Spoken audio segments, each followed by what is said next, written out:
Yes, I know it's a little bit against the grain of the contemporary spirit of pluralism and multiculturalism, but I do believe in it because there is no reason. I mean, we're living in a transitional period. I think we had, you can call it the hegemony of modernism in the 20th century, and there was a great convergence.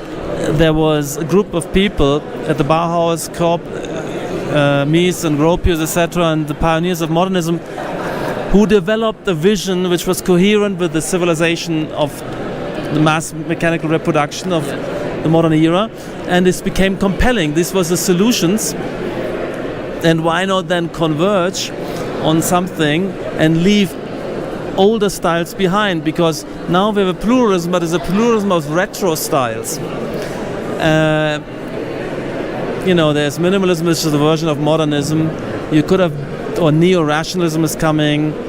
Neo-postmodernism is around.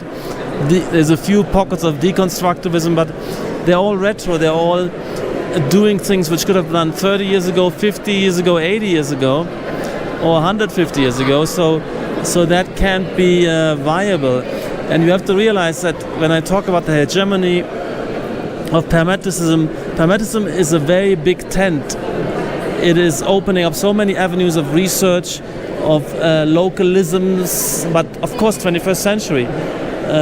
More materials, more morphologies, adapting to climate and local conditions, and a lot of opportunities for subsidiary styles and individual careers and individual personas and characterful personas within that, like you had in modernism. They weren't all the same.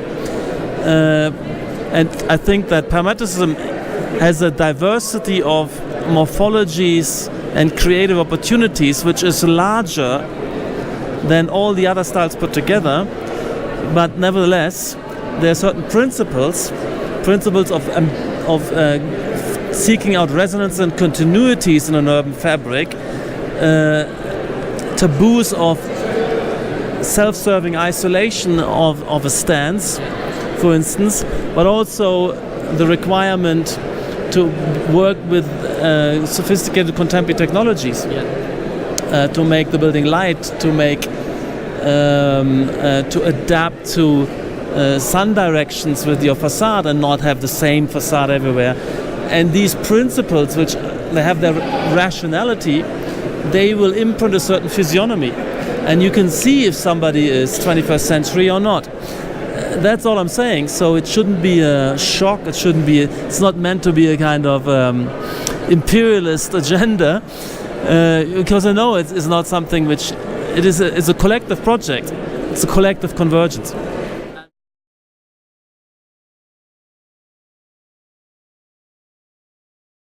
But they're moving much faster, but we're still talking in decades. So yes, if you go to the history of styles, the Romanesque, which wasn't a proper style, I think it was several hundred years. The Gothic was 300-400 years. Then you have the Baroque, 250 years. The Renaissance was 300 years, 250 years of Baroque. Then you have historicism, neoclassicism, and so on. That was maybe a good 100 years. And then we into modernism. Modernism was 60-70 years. And I don't know how long parametricism will be, but we're already 20 years in. And I hope it has another series of decades to go. And it will not change just because it exhausts itself.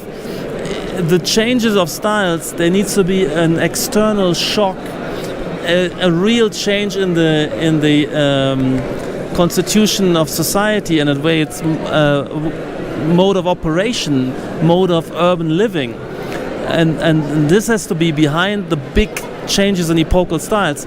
So a style deserves to hang around as long as the societal conditions and technological conditions of its existence are still in place. If there's a radical shift, like the shift from, for instance, mechanical mass production to knowledge economy and robotic mass customization and innovation cycles, which are far quicker than in modernism. It's a very different way of working, a very different social dynamic, and that needs different cities.